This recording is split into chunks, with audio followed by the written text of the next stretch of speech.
my God. Now you want to talk about Holly. Hugh Hefner's widow wants to talk about Holly Madison and Bridget Marquardt because it's the only thing that keeps her fucking relevant. Calling Holly Madison's autism fake.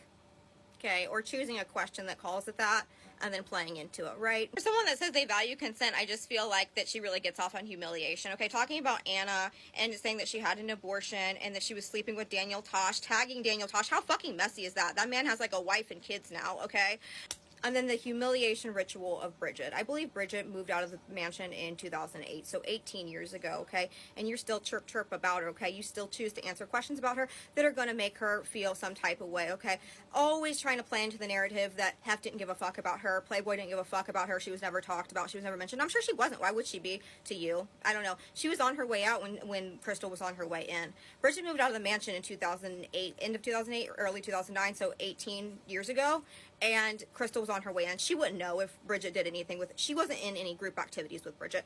Bridget and Kendra stopped doing group, like, sexual things with Hef, like, I believe at the end of 2005. It was during the first season of The Girls Next Door. They've talked about this extensively on the podcast. So she wouldn't know a damn thing about what Bridget did or didn't do with a fucking champagne bottle. Holly, Bridget, and Kendra have been my clients since the age of 10, okay? I grew up watching The Girls Next Door. All right, so when Crystal Hefner, and yes, I have to call her Crystal Hefner, because if I said Crystal Harris, you wouldn't know who the fuck I was talking about. When the woman claims to be in her peace and healing era, but she can't keep the women's name out of her fucking mouth. I'm all for people speaking their truth. Crystal says she doesn't want people to silence her, as they shouldn't, but why is your truth about Holly, Bridget, and Kendra when you guys weren't even at the mansion at the same time?